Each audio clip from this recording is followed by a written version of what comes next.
Bonjour à tous. La téléportation quantique sera bientôt une réalité? Et la téléportation tout court? Nous allons voir ça aujourd'hui, mais d'abord voici le programme de la vidéo. Nous verrons d'abord Stickbug, le robot pollinisateur à 6 bras qui révolutionne l'agriculture et qui pourra peut-être sauver les abeilles, nous verrons cela. Nous continuerons ensuite avec une percée spectaculaire en physique quantique. La téléportation quantique, presque parfaite, a été obtenue en exploitant le bruit. Une découverte qui pourrait changer beaucoup de choses. Ensuite, nous plongerons dans le futur des transports avec les voitures autonomes, testées dans le trafic chaotique en Inde. Vous allez découvrir comment ces conditions extrêmes pourraient bien être la clé qui changerait tout. Et pour finir, nous explorerons la frontière de la communication avec les nouvelles lunettes Ray-Ban de Meta, qui permet désormais de passer des appels vidéo via WhatsApp. Allez, si vous êtes chaud, on y va. Je vous rappelle que si vous aimez la vidéo tout au long de celle-ci, vous pouvez soit vous abonner, soit laisser un petit like pour soutenir la chaîne. Et si nous présentons quasiment tous les jours les avancées spectaculaires en technologie, car oui, le progrès en ce moment est inarrêtable. Nous avons des nouvelles tous les jours. Mais assez baratiné, on y va pour la première partie.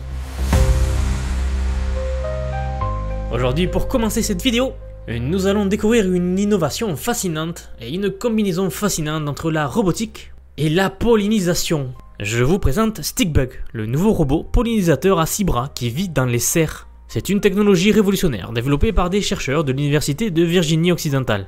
Avec le déclin alarmant des pollinisateurs naturels tels que les abeilles, les papillons et d'autres insectes, les scientifiques cherchent des solutions pour éviter une crise alimentaire mondiale.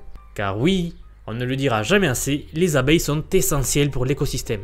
Alors juste petite parenthèse, si vous installez des pièges pour les frelons ou les nuisibles, faites attention à inclure dans votre formule des substances telles que le vin blanc par exemple pour éviter que les abeilles soient attirées également. Et c'est là qu'intervient Stickbug, un robot spécialement conçu pour prendre le relais de nos petits amis pollinisateurs. Stickbug est un robot multi-agent de pollinisation, ce qui signifie qu'il utilise plusieurs bras pour effectuer le travail. Chacun de ces 6 bras fonctionne de manière indépendante, ce qui pourrait réduire les complexités de planification et d'augmenter l'efficacité des tâches. Imaginez un orchestre où chaque musicien joue sa partition de manière synchronisée, mais avec une touche d'indépendance. C'est exactement ce que fait Stickbug dans les serres. Ce robot, équipé d'un modèle de détection et de classification, lui permet d'identifier les fleurs automatiquement pour la pollinisation par contact. Comment fait-il cela? Grâce à un petit dispositif à pointe de feutre qui imite le processus de pollinisation naturelle. C'est une solution prometteuse pour compenser le déclin des pollinisateurs naturels et garantir la sécurité alimentaire mondiale. Ce n'est pas la première fois que des robots pollinisateurs sont proposés, mais Stickbug se démarque par son approche innovante. En d'autres termes, il peut travailler de manière autonome, tout en coordonnant ses actions avec d'autres robots similaires, ce qui rend le processus beaucoup plus efficace dans son ensemble. Et lors d'expériences réelles, un prototype de Stickbug a démontré son efficacité, en réalisant plus de 1,5 pollinisations par minute, atteignant un taux de succès de 50% en seulement 5 minutes. Et ce n'est pas tout, les chercheurs ont également créé un ensemble de données de perception des fleurs, disponibles publiquement, ainsi que le logiciel et les fichiers de conception de ce robot-là. Cela permet donc à d'autres chercheurs et ingénieurs de contribuer à l'amélioration de cette technologie. Le prochain objectif des chercheurs est de tester Stickbug sur des plantes vivantes pendant la saison de floraison.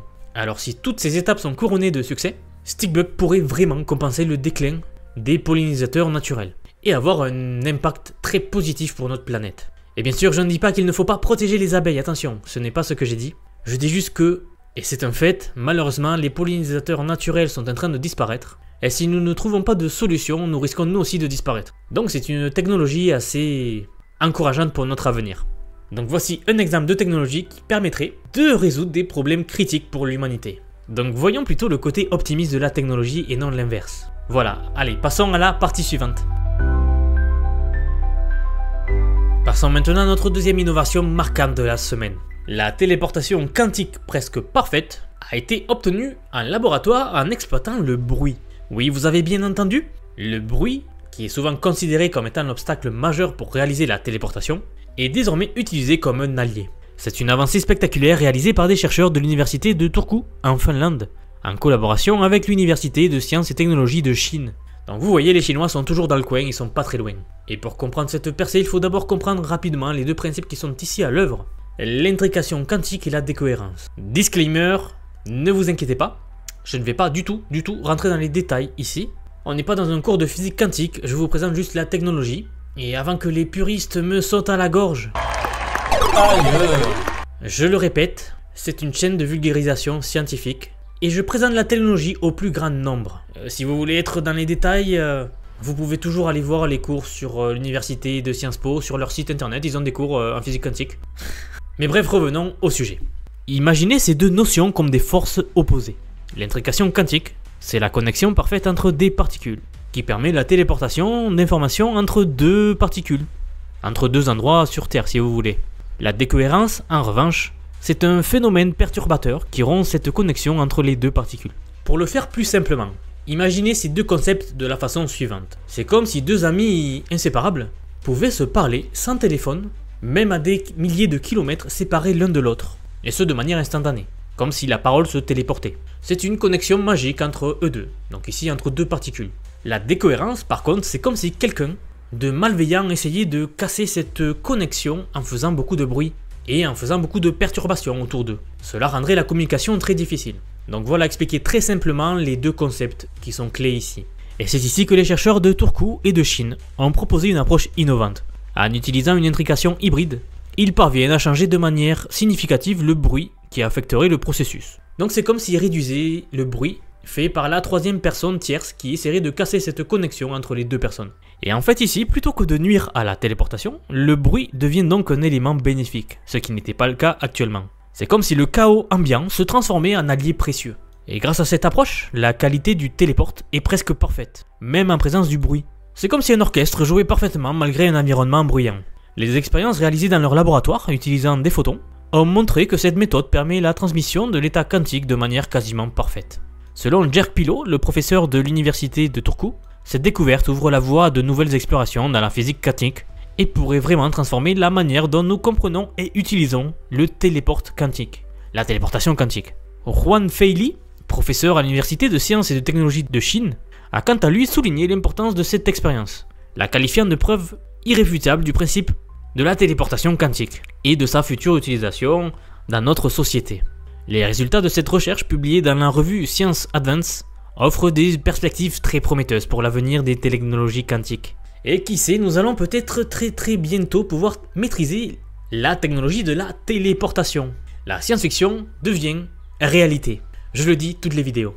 Mais nous vivons à la meilleure des époques. Nous allons voir apparaître des choses qui nous paraissent aujourd'hui impossibles et même magiques. Comme si nous prenions un homme qui habitait dans l'ancienne Égypte et que nous lui montrions ou présentions la technologie du portable par exemple, ou des fusées qui vont sur la Lune et Mars, et tout ce que nous connaissons aujourd'hui.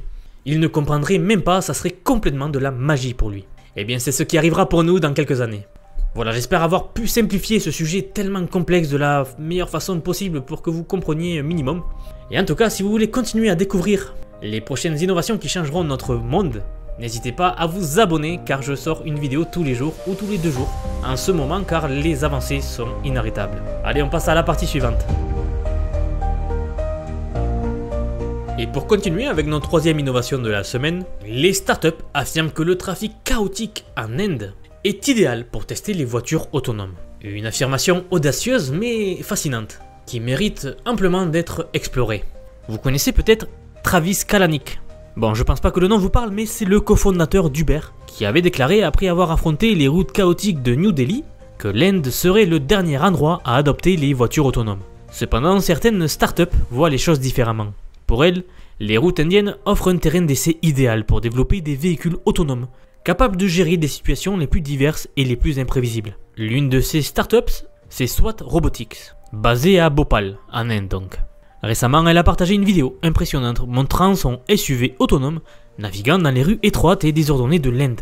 Pendant 6 minutes, on voit le véhicule chargé de capteurs esquiver des obstacles tels que les piétons, les animaux, les tracteurs lents et toute une variété de véhicules motorisés, y compris des scooters roulant à contresens. Sanjeev Sarma, le PDG de SWAT Robots, souligne que les routes indiennes présentent des défis uniques en raison de leur nature stochastique et du trafic chaotique.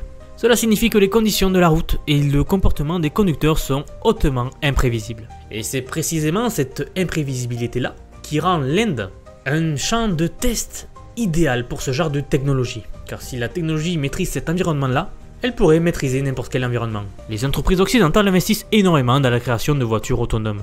Et la technologie développée en Inde pourrait avoir un avantage significatif dans le domaine du chaos.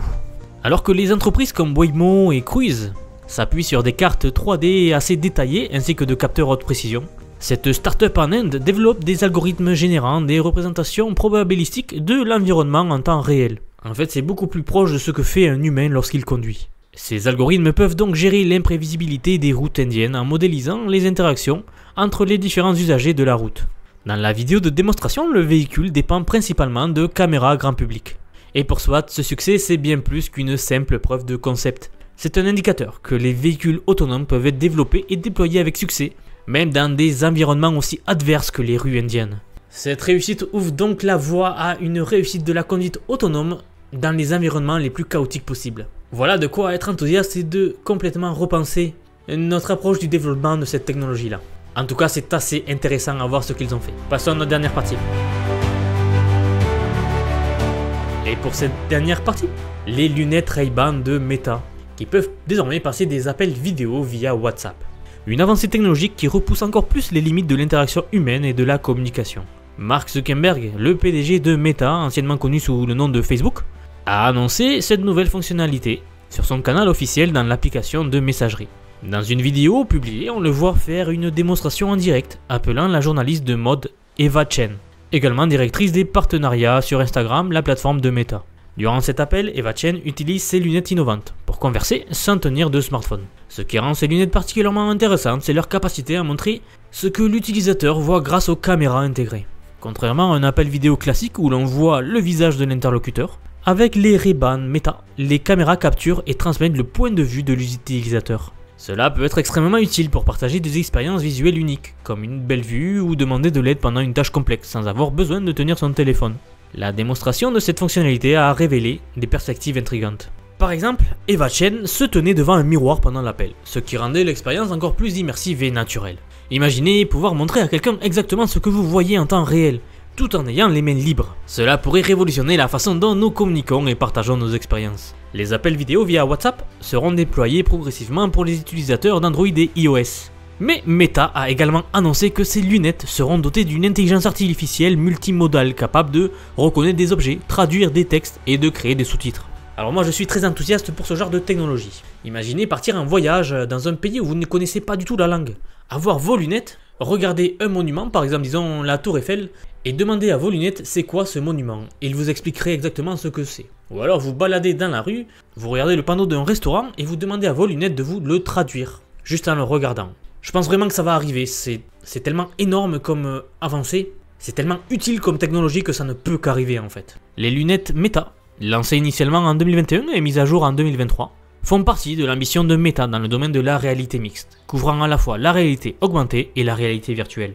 En fait, ça peut devenir vraiment un outil multifonctionnel dans notre vie quotidienne à tous. Et j'imagine plein de domaines, l'éducation, le tourisme, l'assistance technique et bien d'autres. Donc affaire à suivre. Et en tout cas, si vous êtes encore là, merci d'avoir suivi cette vidéo jusqu'au bout. J'espère qu'elle vous a plu, si c'est le cas, n'hésitez pas à laisser un petit like pour soutenir la chaîne, à vous abonner si ce n'est pas déjà fait. Je sors une vidéo par jour. En ce moment, les technologies vont tellement vite que pour suivre la cadence, il nous faut sortir une vidéo par jour. En tout cas, encore une fois, j'espère que cette vidéo vous a plu et je vous donne rendez-vous à très vite pour la prochaine série de news. A bientôt.